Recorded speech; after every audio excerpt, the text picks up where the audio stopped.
नमस्कार दोस्तों, स्वागत है आप सभी का हिंदी महासागर में।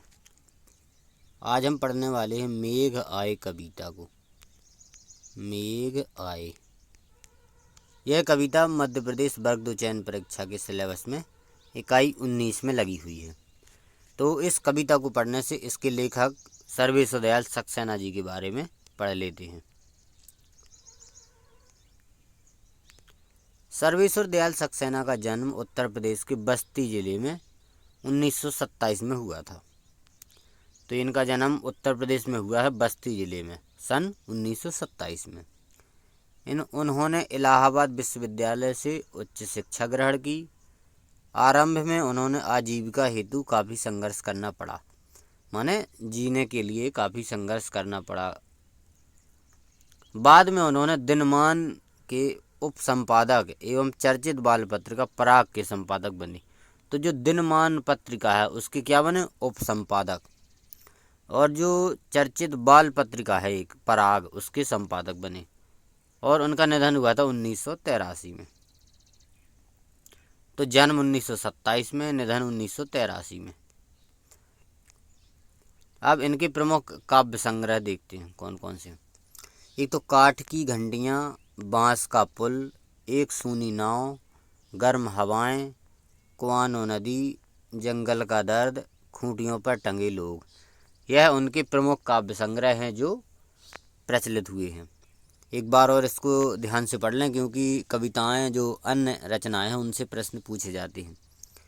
तो काठ की घंटियाँ, बांस का पुल, एक सूनी नाव, गर्म हवाएं, कुआनो नदी, जंगल का दर्द, खूंटियों पर टंगे लोग, यह उनके प्रमुख काव्य संग्रह हैं। नई कविता के प्रमुख कवि सर्वेश्वर दयाल सक्सेना। तो जो नई कविता है उसके कवि हैं सर्वेश्वर दयाल सक्सेना। उन्होंने उपन्यास, नाटक, कहानी, निबंध एवं प्रचुर मात्रा में बाल साहित्य भी लिखा है। तो उन्होंने नाटक भी लिखे, निबंध लिखे, उपन्यास, कहानी और बाल साहित्य भी लिखा है। दिनमान जो पत्रिका है उसमें प्रकाशित चर्चे और चरखे स्तंभ के लिए सर्वेश्वर बहुत चर्चित रहे। उन्होंने साहित्य अकादमी पुरस्कार से सम्मानित किया गया है। तो सर्वेश्वर दयाल सक्सेना जी को साहित्य अकादमी पुरस्कार भी दिया गया है, जो कि साहित्य का दूसरा सबसे बड़ा पुरस्कार है। सर्वेश्वर के काव्य में ग्रामीण संवेदना के साथ साथ सब शहरी मध्यवर्गीय जीवन भी व्यक्त हुआ है। यह बोध उनके कथ्य में ही नहीं, भाषा में भी दिखाई देता है। सर्वेश्वर दयाल की भाषा सहज एवं लोक की महक लिए हुए है।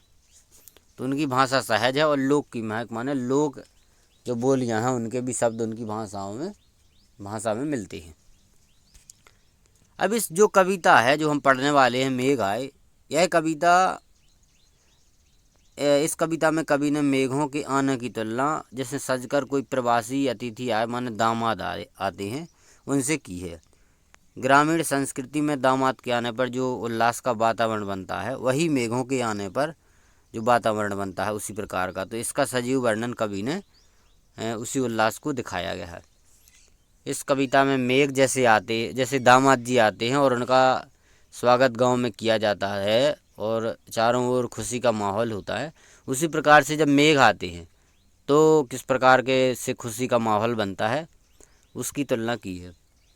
इस कविता में सर्वेश्वर दयाल सक्सेना जी ने मानवीकरण अलंकार का प्रयोग किया है कि जैसे दामाद जी आते हैं गांव में तो जो उल्लास का माहौल होता है, खुशी का माहौल होता है, उसी प्रकार से जो मेघ आए तो वही माहौल है, जिसमें मानवीकरण अलंकार का प्रयोग हुआ है। आइए अब कविता को पढ़ते हैं। मेघ आए। मेघ आए बन के सवर के, आगे आगे नाचती गाती बयार चली, दरवाजे खिड़कियां खुलने लगीं गली गली, पाहुन ज्यों आए हों गांव में शहर के, मेघ आए बन के सवर के।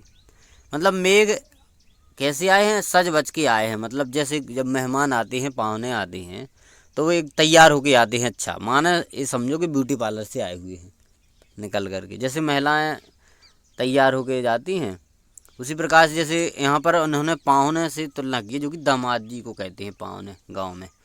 तो जैसे पाहुन आते हैं गांव में सज बज के, वैसे ही कैसे कौन आया है, मेघ। तो मेघ कैसे आए हैं, बन ठन के सवर के। एक एक लाइन को ध्यान से पढ़ना है, क्योंकि किसी भी लाइन से प्रश्न पूछा जा सकता है। आगे आगे नाचती गाती बयार चली, बयार माने हवा। तो जब मेघ आते हैं तो उसके आगे आगे क्या चल रही है, हवा। दरवाजे खिड़कियां खुलने लगे गली गली। तो दरवाजे, जब हवा चलती है तो दरवाजे खिड़कियां क्या होते हैं, खुलने लगती हैं। जैसे पाहुन जो आए हों गांव में शहर के, तो जब हवा चलती है तो भी दरवाजे खिड़कियां खुल जाती हैं। और जब कोई पाहुने आते हैं गांव में तो भी लोग दरवाजे खिड़कियां खोलकर देखते हैं पाहुने को।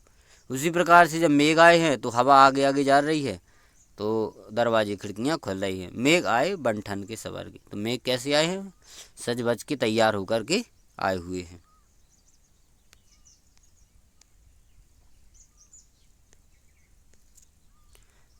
पेड़ झुक झांकने लगे गर्दन उचकाए, आंधी चली धूल भागी घाघरा उठाए। वांकी चितवन उठा नदी ठिठकी घूंघट सर के, मेघ आए बन ठन के सवर के। तो पेड़ क्या होने लगे, झांकने लगे गर्दन उचकाए। माने जब हवा चलती है तो जो पेड़ की डालियां हैं वो क्या होती हैं, झुकती हैं। इधर से हवा चलेगी तो इधर झुकेंगी, उधर से चलेगी तो उधर झुकेंगी। तो जैसे हवा चली तो पेड़ क्या हुए, झुकने लगे, गर्दन उचकाने लगे। माने यहाँ पर जैसे हवा चल रही है तो पेड़ की डालियाँ जो है झुक रही हैं, लेकिन जब पाहुने आए तो जब लोग जो है छुप छुप कर उनको देख रहे हैं। आंधी चली धूल भागी घाघरा उठाए। यहाँ पर जो धूल है, धूल यहाँ पर युवती का प्रतीक है। जब पाहुने आए गांव में तो युवती क्या हुई, घाघरा उठाए भागी। तो इसी प्रकार से धूल आगे आगे चल रही है। तो यहाँ पर धूल की तुलना युवती से की है। जैसे जब पाहुने आए तो उसको देख कर के युवती आगे आगे भाग रही है घाघरा उठाए। बाकी चितवन उठा नदी ठिठकी घूंघट सर के। बाकी चितवन माने तिरछी नज़र, तिरछी नज़र उठा करके नदी ठिठकी घूंघट सर के। यहाँ पर नदी का जो तात्पर्य है, यहाँ पर नदी से लिया गया नववधू से, जिसकी अभी अभी शादी हुई है। तो नववधू ठिठकी और घूंघट क्या हुआ, सरकने लगा। मेघ आए बन ठन के सवर के। मेघ कैसे आए हैं, बन ठन के सवर के।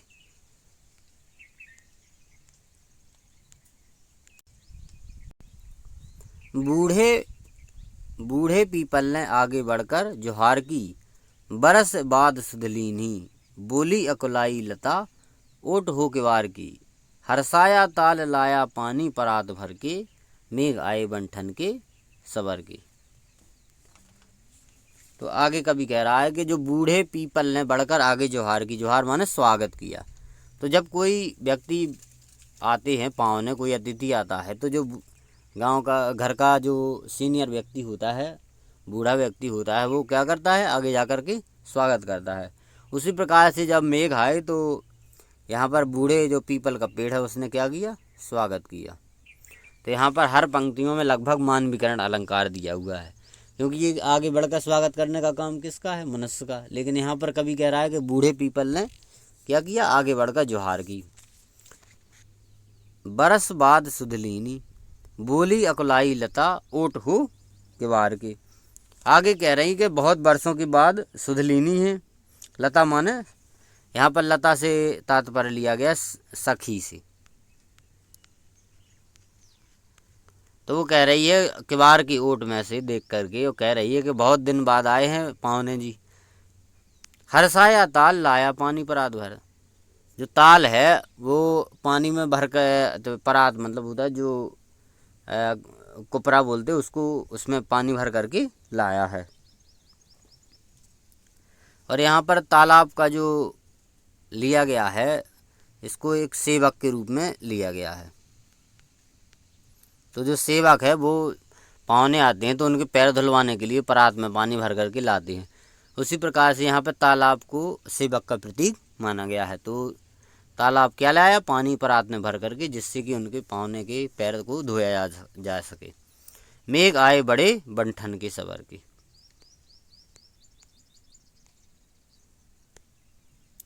आगे क्षितिज अटारी गहराई दामिनी दम की, क्षमा करो गांठ खुल गई अब भरम की, बांध टूटा झरझर मिलन के अश्रु ढर के, मेघ आए बड़े बंठन के सवर के।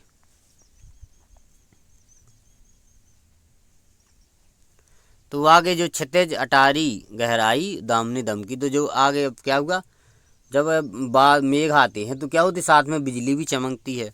तो क्या हुआ, बिजली जो है चमक उठी।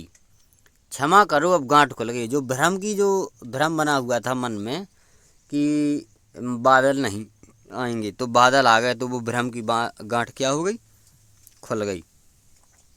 बांध टूटा झरझर मिलन के अश्रु के, जब मिलन हुआ तो क्या हुआ, अश्रु झरने लगे, माने जब बाद मेघ आ गए और बिजली चमकने लगी, उसके बाद जब दोनों का मिलन हो गया तो क्या हुआ, वर्षा होने लगी।